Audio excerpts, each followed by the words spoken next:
Hello from St. Paul Recording Studios for both AP Art History and Museum Studies. I figured, hey, why can't Museum Studies learn a little bit about 20th and 21st century photography?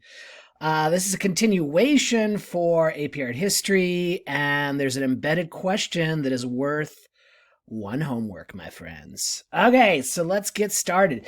Okay, this is one of my favorites. This is August Sanders. He's a German photographer, very very famous. Probably his most famous one. I don't know why I didn't put it in here. Was of a chef, but he's famously went around Germany. I think during World War One and a little bit after.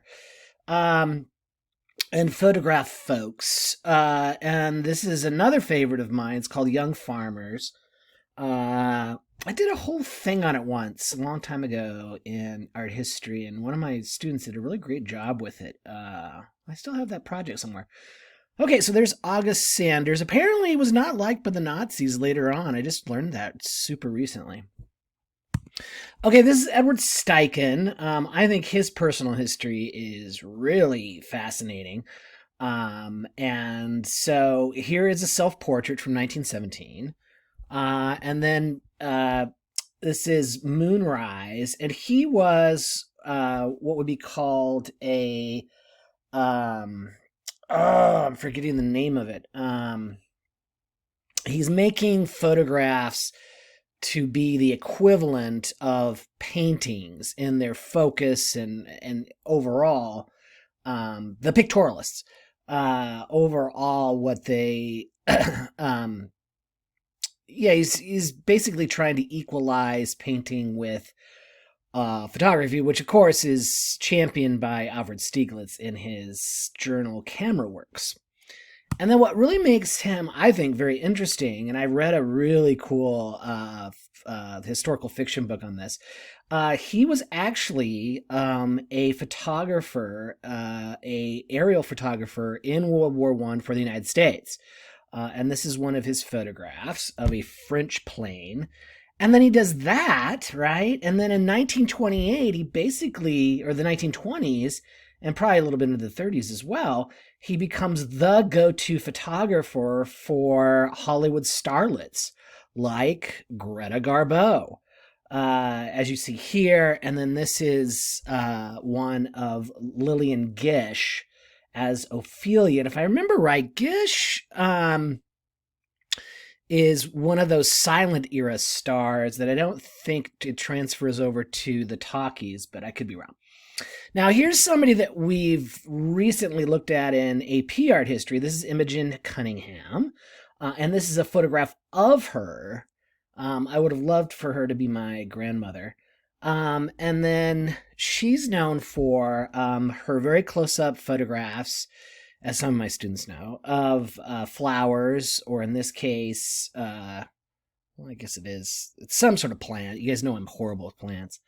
And then this one, I read a variant, I think it was just a short story centered around this other famous photograph by Imogen Cunningham, which is called The Unmade Bed, which I think would be a really interesting contrast with somebody like Robert Rauschenberg's bed. Go to it, whoever wants to make that comparison. And then we move to the most famous African-American photographer, particularly of the Harlem Renaissance, and that would be, of course, James Van Der Zee. And I try to pick out some ones that you guys had not seen before in other lectures. This is called Eve's Daughter, which I think is pretty cool. And then this is really fascinating. This is Marcus Garvey on the left. No, Marcus Garvey is actually on the far right. George Markey and a prince. I'd like to know more about this photograph. I need to research a little bit more. And then I've always loved this one. So it's a church group, an African American church group, with the U.S. flag. And it's celebrating a community of worshipers.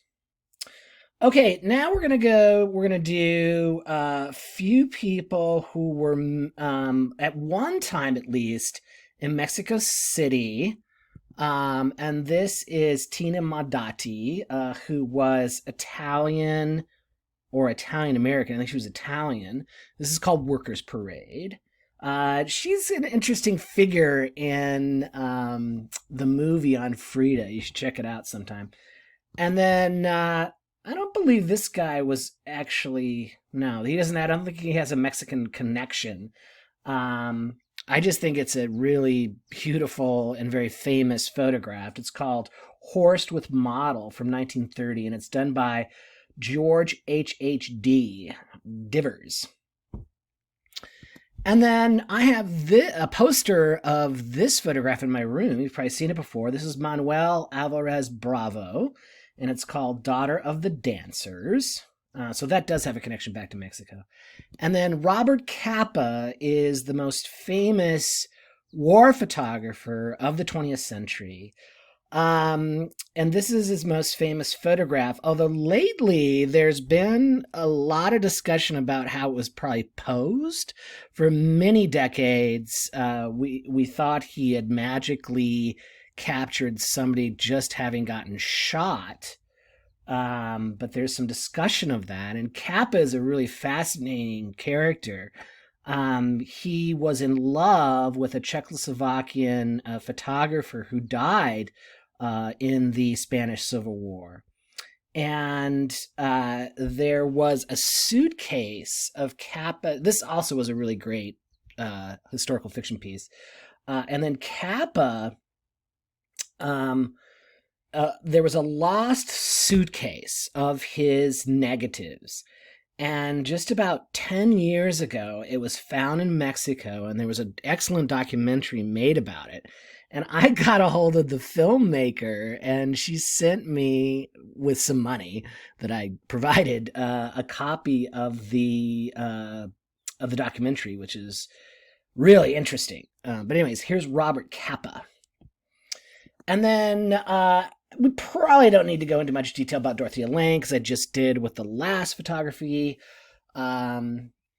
lecture, but this is her most famous work, and it's probably the most famous American photograph of all time. And there was 4 actual photographs made of this woman and her children.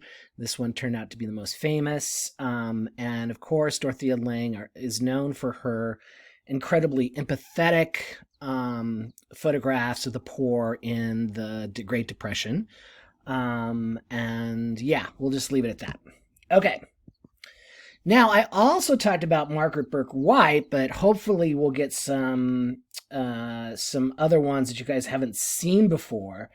This is of her atop the Chrysler Building. And then, and then this one is, I talked about this one too, so I'll just go through this fast. This was the first cover, believe it or not, of the famous magazine, Life magazine, and it's of the Fort Peck Dam.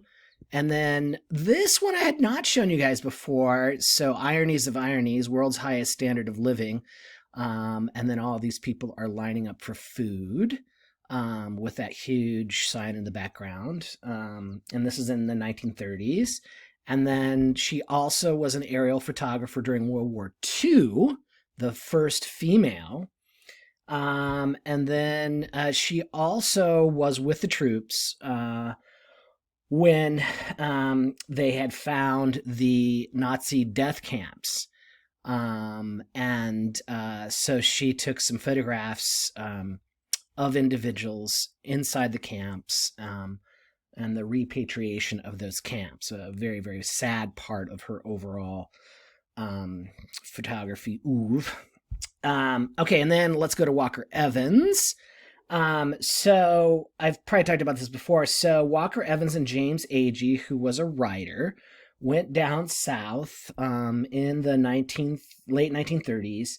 And they, with their writing and with their photographs, documented the rural poor, mostly the white poor, because of political reasons, with Franklin Delano Roosevelt needing the votes of the white Dixiecrats to continue to win the presidency 4 times in a row. And this is a great book. It's one of I think it's probably my top 4 photography books of all time. It's hard to read some of it. I mean, it's incredibly sad and disturbing, but it's still in print and a very important book in the history of our nation. And then here's one of the photographs from it. And then this is probably one of the most famous of the photographs to come out of this series. And it's a wife of a sharecropper, Hale County, Alabama. All right, let's move now to Gordon Parks. He was a very elegant looking man, and we can take a little bit of credit for him because he did live in St. Paul for many years, and he still has family here. And he is famous for his photographs and for his movies, and as a African-American intellectual in the 20th century. Do I not have any more photographs by him? Yeah, I do. I was going to say, what the heck?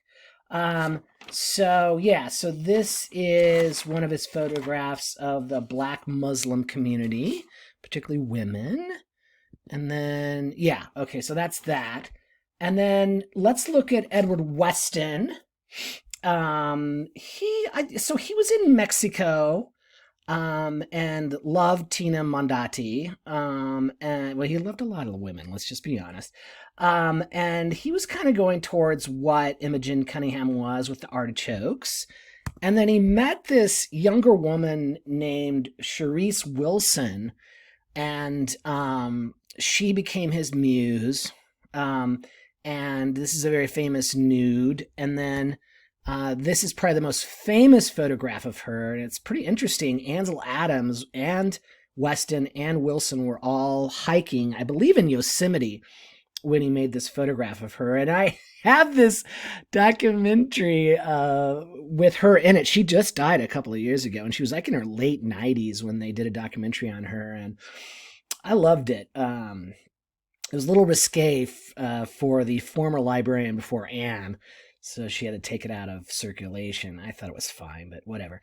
Okay, and then now let's move to Ansel Adams. If you talk about landscape photography in the 20th century in the United States, everybody always thinks of Ansel Adams.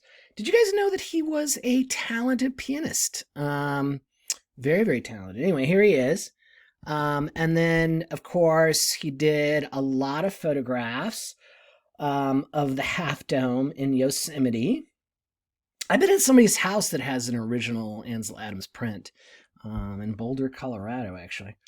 And then, so here's 2 of them. And then I've always kind of liked this one, the simplicity of this one. It's Picket Fence. And then I've always enjoyed this one as well. So this is Mount Williamson Clearing Storm. So a little bit of landscape photography. Now we're going to go into the mid 20th century and look at works by Robert Frank, who I think just passed away last month or a couple months ago. And he is very famous for a book of photographs called The Americans. And he went all over the United States taking photographs. And this one happens to be from Charleston, South Carolina, emphasizing, as we've talked about before, that these African-American women were fine raising their children, these white Southerners' children, but they usually had to go through the back door to get into the house and were discriminated against. So it's a really interesting relationship in the South there. And then this is on the cover of the book, The Americans. It's probably I'd say it's probably his most famous photograph with the American flag there. And then this one I've always loved. So there was a group of German filmmakers who tried to track down all of the people in Robert Frank's Americans book, and they found the woman who's on this motorcycle, and she's very interesting in the film. So that's Robert Frank. Now, Henry Cartier-Bresson is another one of these sort of giants of 20th century photography. And this is one from Mexico City. And then this, I think this is probably his most famous photograph. Interestingly enough, why is it? I like the angle. I like the point of view. It's not that I don't like the photograph. I was like, what had made this one particularly famous? Um, and then he does another one where it's a photograph of Alfred Stieglitz, who I've mentioned before, of course. Okay, now we're going to move to Harry Callahan. And he's known for his series of photographs of his wife, among other things. One of my favorites is of one of his wife out in the ocean with wet hair. I don't know why, but I just always remember that. And this is kind of a little bit more of an experimental one. Okay, and then the next one is Arnold Newman, who is most famous for photographing the famous. And you guys know that my favorite artist is Max Ernst, so I had to put well, he's kind of a little guy, Max Ernst in here. I have a couple of, or at least one catalog of Newman's photographs. Okay, let's keep going. All right, near and dear to my heart is Harold Edgerton, because he's from Nebraska and he invented the strobe light. Oh yeah, all of your disco dreaminess can be related back to a Nebraskan. This is Swirls and Eddies of a Tennis Stroke, and then this is probably one of his most famous works, of course, The Milk Drop Coronet. Thank you very much, Edgerton, for being a famous Nebraskan. Somebody we've talked about before, but I've never shown this one in the other lecture. This is Diane Arbus's Child with Toy Hand Grenade, Central Park, 1962. And if you look at the sheet of these photographs of this little boy, he doesn't look as deranged as he does in this one. The contact sheet shows him to be, fairly normal kid, but a little bit disturbing here. And then this is another one of her photographs, and this had to have influenced people like, I know it did, Nan Goldin and others who were photographing transvestites and other individuals in the culture in New York City. And then this is Tattooed Man at a Carnival. Now, she became controversial because a lot of people think that she photographed circus people, and she also was at some hospitals for the mentally ill, and people thought she was being exploitive. And I don't necessarily know if I agree with that or disagree with it, but that's something you should know about her. Okay, and then portraits. This is Richard Avedon, who was kind of primarily known as a photographer for fashion and also very famous people, but he went around the American West and did this series called the American West Series. And this is a 13-year-old rattlesnake Skinner from Sweetwater, Texas. And just, it's a really interesting book. I have a copy, or I have a catalog of Avedon's work and a lot of the photographs from this series. And then this is Robert Mapplethorpe, who at one time had a relationship with Patti Smith, near and dear to Jennifer's heart, Patti Smith. And Mapplethorpe, of course, became highly controversial because he got a NEH grant and he took some photographs of gay culture, particularly some subcultures within that culture. And as you probably know, the Congress got up all in arms about it, and it was a case of censorship. And one of the museums in Washington, D.C. was forced to not show the Mapplethorpe photographs, and because Congress was going to pull some of their funding. So anyways, Mapplethorpe, I don't know anymore if he's all that. I think the historical what happened, I think, is still interesting, but I don't find his photographs all that interesting lately. I'll just say that. Okay, I'm going to take a pause for a second. You can look at Meryl Streep, and I'll be right back. Gotta take a timeout. Okay, I'm back. Sorry about that. So, probably the most famous celebrity photographer today is without a doubt Annie Leibovitz. And this is an early photograph of Meryl Streep when she was younger. Whoops. Let's go forward here.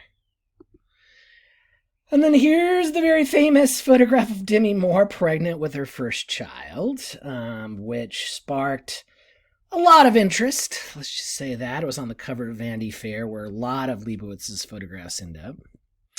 And then this is Katherine Johnson, who just passed away early in 2020, I believe. She, of course, is one of the main characters. She was a NASA scientist, and the main characters in the movie Hidden Figures. And she's an amazing woman. I'm sad to hear that she is gone. Okay, this one is I've always looked at it a lot. Well, what is going on here? Well, this is Gary Winograd's at the El Morocco Hotel in New York City in 1955. I love it. I just think, she's obviously laughing and having fun in dancing, but it looks a little strange. And then William Eggleston is probably one of the more famous photographers of the 20th century. He's a Southerner, no doubt about it. Hi, Bodie. It's my dog, Bodie. I think this is one of his most famous photographs, probably. And then Laurie Simmons did this series with models with large, there's one with a gun, and there's one with, in this case, a house, and there's one with, what am I thinking of? There's all kinds of ones in which there's a lamp, I think. She's much admired, still doing great work. Okay, now we're going to go to the Germans. Hold on a second. Sorry about that. I had to tell Avery to turn down his music. Okay, let's give the answer for the question of the day. The answer is 5th grade. My aunt, my mom's only sibling, taught me in 5th grade. Okay, now we're going to Thomas Stroh. No, it's not Thomas Stroh. What am I talking about? Hold on. We were going to go to Germany, but this is Larry Sultan, and this is his very famous photographs of his parents in California. Okay, now we're going to the Germans, hopefully. Jeez. Okay, here we go. So Thomas Stroh, he became famous for photographing people looking at famous paintings in museums, or famous works of art. Most of them were paintings, and this is, of course, at the Louvre.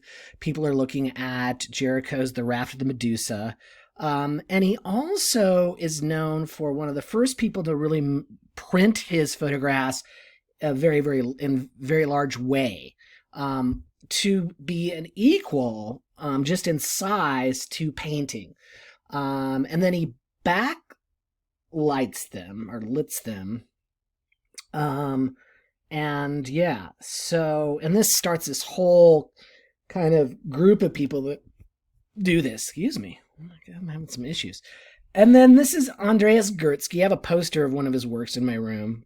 He's another very, very famous German photographer, photographing, in this case, what is it? It's a grocery store. Yeah. All right, now let's go to LBGTQ. Some of these, we've seen this my apologies, we've seen this photograph before. This is by Nan Golden, Misty and Jimmy Pallett in a taxi, which is always fun. Maybe I had to put it in there twice because I like it. And then this is Catherine Opie, who's famous for photographing particularly transgendering individuals, as we see here. And then my students are familiar with Collier Shore, but they're not familiar with the fact that Collier did a series for the New York Times teen style magazine of Lady Gaga, and they're really great photos. And Shore did this series of photographs that were in the LGBTQ, or one photograph of the first question in the LGBTQ recent EMAC. So there's Collier again. All right, so now, I don't know how, there's been a sort of a hiccup. This is William Eggleston's work, and he's most famous for taking his dogs and doing these photographs, as we see here. And he's much more than that. He also has done a lot of like conceptual works. I used to sort of just cast him aside, but he actually has a lot of interesting things in his life's work. Okay, now we're looking at Jeff Wall. No, that was William Wegman. Sorry, that's William Wegman. Okay, this is Jeff Wall's work. He's Canadian. He's one of my favorite photographers, actually. He also blows up his prints really big and lights them from behind. And this is his interpretation of a scene from Ralph Ellison's The Invisible Man. And what he is doing is posed or stage photography, much like Wegman and then Cindy Sherman, who I've talked about all the time. Okay, let's go to some female African-American photographers. This is Carrie Mae Weems, and my AP students have looked at her stuff a lot. And this is actually a photograph that she did, that she was hired to do, of the very famous artist Carrie Mae Weems. And so, but it looks something you could really easily recognize it as a work by her. Okay, and then here is so this is by Mickalene Thomas, and then this is a posed photograph by Carrie Mae Weems. She went down to the Savannah College of Art and Design, and okay, sorry about that. But so Carrie Mae Weems went to the Savannah College of Art and Design, and she had a group of students pose as famous civil rights photographs, and that's what you're seeing right here.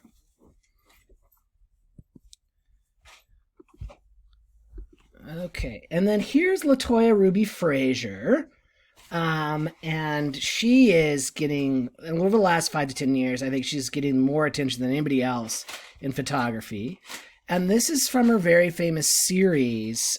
She grew up in a Pennsylvania industrial town, and these industrial companies pulled out of her town, didn't clean up the mess, and it impacted the health of her mother and her grandmother. And that's what her early series is about. And then this is Lorna Simpson. And she is a very highly regarded African-American photographer, but she works more than just in photography. And this is one of her newer works. It's called Ultraviolet 2015. I have a whole catalog of these works, actually. She sometimes appropriates images from African-American magazines, and then, interestingly, colors and does different things with them. Okay, here are some of my favorites of all time from the 20th century. This is Gregory Crutzen, and he did a huge series of photographs, and it was all from one town in the Northeast. And his sets are like movie sets. The way that he creates these, illusionistic worlds. And this is his take on Ophelia. Another favorite of mine, as my students know, is An My Le. She's Vietnamese American. And this is from a series that I've never shown the students before, when she went back to Vietnam for the first time. And then I also like Trevor Paglen quite a bit. One of the things that he does, he grew up in the military, and so he likes to photograph secret military installations. And he also has this book of photographs of these patches on armed service members' uniforms that are top secret. He's just a really, really interesting person, Trevor Paglen. And then everybody knows that I love Dykstra, but she's not on here. Sorry. Why didn't I have a Dykstra? Okay, that's fine. Another person that has gotten a lot of attention over the last, I would say, 10 years is Vivian Maier. And she was French, and she was a nanny for many different families, especially in Chicago. And unbeknownst to these people, these children, she was an amateur photographer. And this is a self-portrait. And this is very curious. So there was this storage space that somebody sold to somebody, and somebody went through it, and they saw all these thousands and thousands of negatives by Vivian Maier. And then they started to print books, and there's been a documentary, and there's been some exhibitions. And lo and behold, this incredibly unknown person has become a highly respected photographer of the 20th century. Some of you have probably met Wing Young Huey. He is a phenomenal artist. He's from Duluth. He talks about his background. His dad was a Chinese immigrant, and they had a Chinese restaurant in Duluth. And one of his most famous series is his Lake Street series, and this is called Limo Ride. I don't know the date on this one. I wish I did. And what he's known for is he did these series of photographs along Lake Street, and then he printed them very, very large, and he put them in the windows of Lake Street businesses. And he's also done this for other major streets in the Twin Cities. He's an amazing person. If you ever have a chance to come across him, spend some time with him. And then Alex Soth. This was the photograph that did it. He was in the Whitney Biennial in 2002. People absolutely loved this photograph. It was in all the newspapers. And it's from his series Along the Mississippi, as would be probably obvious. He took a road trip along the Mississippi all the way from Minnesota down to Louisiana and photographed all kinds of eccentric people. And he's one of our beloved sons, Mr. Alex Soth. Without a doubt, probably my most favorite Minnesota photographer is Chris Faust. He's got an interesting story. So he was a photographer scientific photographer for the University of Minnesota. He got a brain tumor. It was benign. And then he said, you know what? All your life you've wanted to be a fine photography artist. And so he quit his job at the University of Minnesota and went out and did, I think his most beautiful series is this series, these nocturnal scenes. This one's from Duluth, but there are just a lot of other ones as well. He's actually been an artist in residence for a day or 2 days in my class way, way, way back in the early aughts. He's an amazing person. This is a work by Joanne Verberg. She's also a Minnesotan, and she became famous for her photographs of olive trees in Italy. And it is a polyptych of those as well. She also kind of turned things on its head. So she has a series of photographs of her husband, as opposed to male photographers always photographing their wives, being their muse.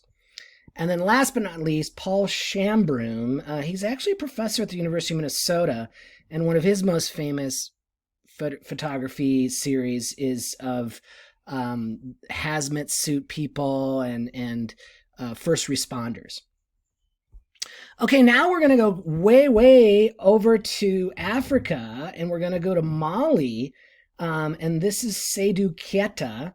And he had a portrait studio and made these really, really famous photographs of middle class and upper middle class Malians. And here's one, and then here's another one.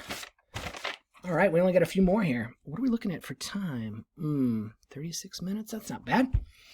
Okay, and then here is another Malian photographer, Malik Sidibe. And I've just recently kind of come across him a little bit more. I just love this beautiful photograph of young people dancing.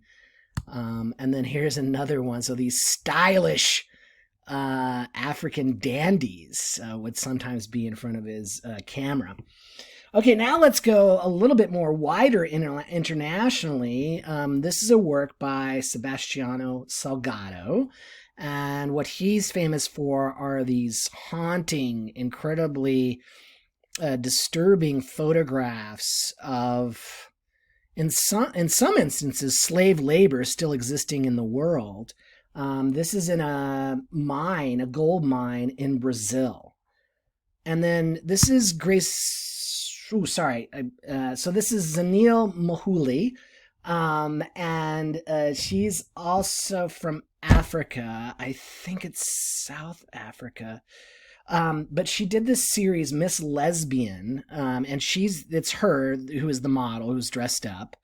And I just really enjoy her stuff. And then last but not least, this is Shirin Neshat's early work. My students are all familiar with it. She's from Iran, and she's working with ideas with regards to Islam and the Holy Book of Islam, the Quran, and images of women early on in her work. Okay, we did it. So that I skipped a few. Something happened with the slide list. I don't know what, but I'm going to have a little bit of my peach water. And I hope you guys enjoyed this one. So this is photography of the 20th and 21st century.